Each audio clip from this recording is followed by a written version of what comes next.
for today's video naman guys ay isang solar panel naman ng Bluete yung i-review natin, which is yung kanilang PV120S. Kaya perfect talaga to para sa mga EV3A na power station. Pero don't worry kasi kahit wala kang power station, pwede naman siya gamit yung ating mga solar setup. Ito na ang laman ng ating package.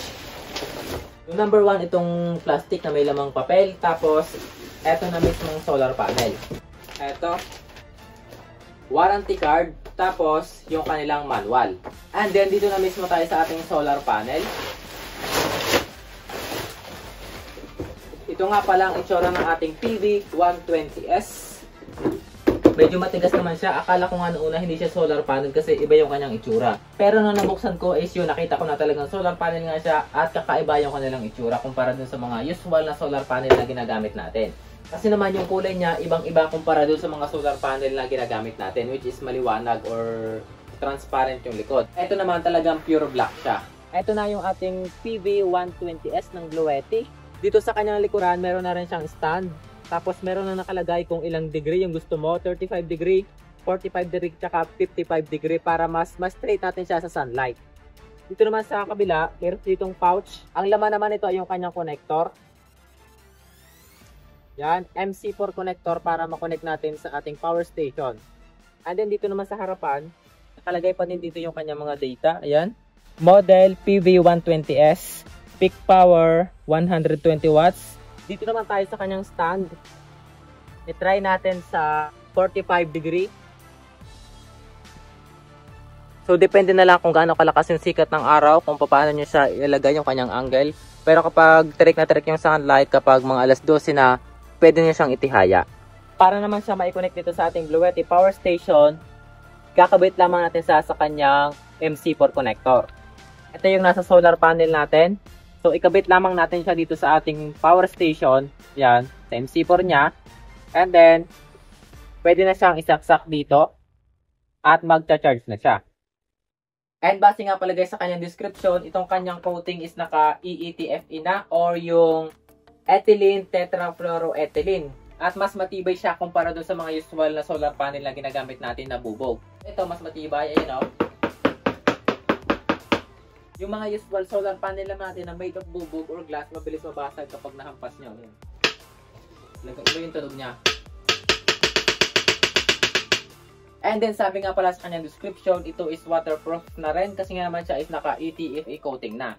Yun nga lang, syempre okay lang kahit mabasa siya ng ulan or masabuyan, huwag nyo lang siyang ibababad kasi talagang mababasa yung kanyang loob. Kasi naman dito sa likod is parang meron siyang tela. Ay, napakita ko naman sa inyo yung test natin. Gagamitin natin itong ating EV3A portable power station na nasa 268 watt-hour capacity. Try natin kung makaka-full charge nga tayo kahit na yung sikat ng araw hindi maganda. Kasi dito sa amin hanggang ngayon hindi pa rin sumisikat ng maayos. Talagang maulan pa din. So sa bundok ako pupunta para mas maayos yung sikat ng araw.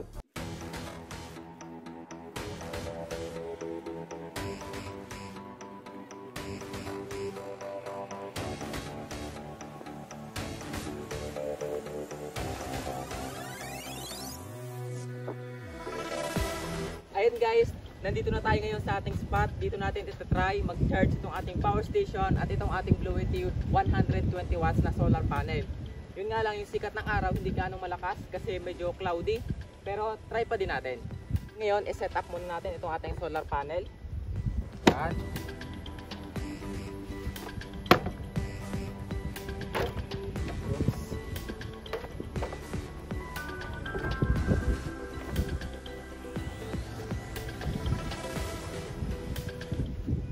Make sure lang natin na doon natin siya ilalagay sa mismo nakakatanggap ng straight na sikat ng araw.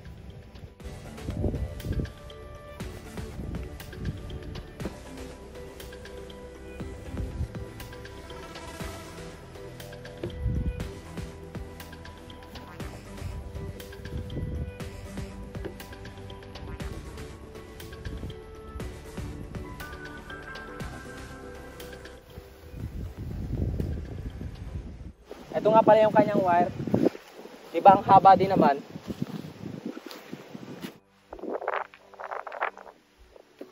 Ayan. And let's see. So as of now, itong ating power station ay nasa 0.1% pa. At yung solar panel naman natin ay nakakapagbigay na ng 51 watts. Ayun o. By the way, ngayon nga pala hindi gaano malakas yung sikat ng araw. Ayan o, cloudy. Kita nyo naman? Ayan. Hindi gaano malakas yung sikat ng araw kaya talaga apektado yung power na nahaharvest ng solar panel. Pero okay pa rin naman kahit papano. Ayan o, nasa 48 watts pa yung kanyang naibigay. At base naman dito sa ating power station, aabutin tayo ng 5 hours mahigit kapag ganito yung power na binibigay ng solar panel. So let's see mamaya kapag lumakas na yung sikat ng araw kung gaano kalakas na power na ang kayang ibigay nitong ating Bluety 120S power station.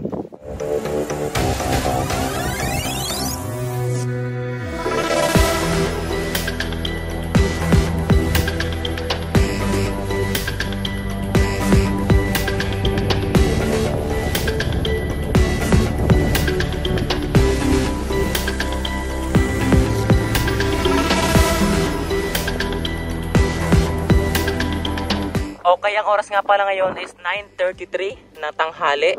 Tapos ngayon, ang niibigay niya ay 41 watts. At syempre guys, hindi ako uuwi hanggat hindi siya na full charge. Eh, ang boring naman kung mag-iintay lang ako dito hanggang sa full charge siya nang walang ginagawa. Kaya, dala ko na rin yung wifi ko, tapos magti-tiktok na lang ako dito.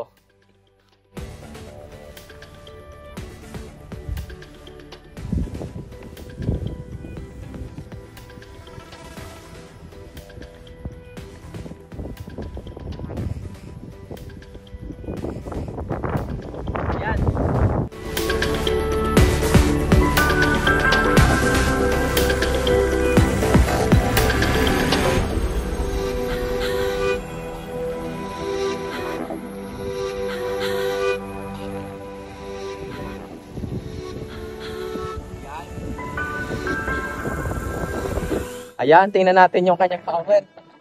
Medyo malakas yung sikat ng araw. Ayan, umabot siya ng 99 watts.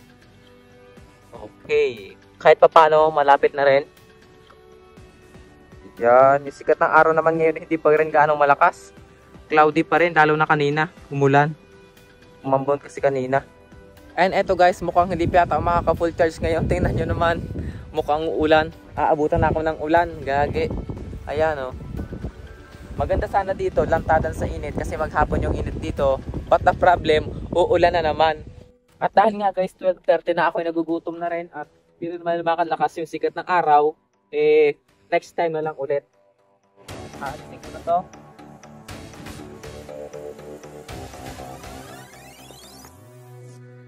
At ayun na nga guys, nakauwi na ako dito sa bahay kasi medyo magutom na rin. Hindi ko na siya naintay na ma-full charge. At ilan ba yung nakuha natin? 83% simula 1%. So, not bad na rin. At based on my experience na rin, kaya siyang i-full charge ng pinakamabilis na ang 3 hours. Minsan, mas tatagal pa siyang ma-full charge katulad nung nangyari kanina na hindi talaga ayos yung sikat ng araw. Cloudy, kaya affected talaga yung power na na-harvest ng solar panel. Ngayon, try naman natin ipag-compare yung power na na-harvest nitong ating 120 watts EB3A dun sa mga usual solar panel namin sa bubong. Okay, ayan, ito yung ating dalawang 60 watts na solar panel. Sila is nakaparallel. Bali, total nyin ay 120 watts. So, nakasaksak na siya sa Bluety. At yung kanyang wattage ngayon is 18 watts. Ayan, 18 watts lamang. Maabot pa siya ng 17. So, now, try naman natin ngayon dito sa ating Bluety. At eto na, nakasaksak na itong ating 120 watts na Bluety. At ayan, nasa 31 watts yung na-harvest niya, 32 watts. Ayun lang, napansin ko lang mas mataas ang harvest nitong ating 120 watts na Bluety kumpara dito sa ating Bosca na yan na 120 watts din. Ano pa rin yan, partida pa din kasi itong ating 120 watts na to ay nalantad sa initan. Yan, mas malakas yung sikat ng araw dyan. Samantalang dito sa Bluety, hindi siya ganong nasisikatan. Ayan o. At yung kanyang power ngayon ay 31 watts. 33 watts yan, mataas pa. At ayan naman si Bluety. Ito yung ating 120 watts kanina. Okay, saksak na natin si Bluety. Okay, let's see. Ayan. Yung kanyang power ngayon ay wala pa. Ayan, nasa 12 watts, 22 watts, 37 watts. Ay, grabe. 46 watts. 41. Grabe, mas mataas yung ating Bluety. kumpara dito sa dalawa. Yun guys, based on my test, mas mataas pa din yung power na na-harvest nitong ating 120 watts na EB3A solar panel kumpara dun sa aking usual na solar panel sa bubong. At ang tanong natin, magkano nga ba, saan at paano makaka-order nitong ating solar panel, itong ating EB3A? So now, punta tayo sa kanilang site. Ngayon naman, tingnan natin kung magkano nga ba ang price itong ating isang set, isang 120 watts na solar panel at isang EB3A portable power station. I-click natin yung link natin sa baba, sa description box below. So ayan, as we can see, yung kanilang price is 27,598, isang set na yon. And then yung kanilang payment method is PayPal. Ayun lang, but the problem, unavailable ngayon itong ating EB3A at hindi ko pa alam kung kailan sila magkakaroon ng stock. So ngayon, tingnan natin kung magkano naman ang price itong ating 120 watts solar panel. I-click natin yung link sa description box below. And then, eto, as we can see, ang price nila is 13,999 pesos. Ayun na muna yung update natin for today's video at sa sunod naman ay try ko siyang ikabit sa mga solar setup ko sa labas.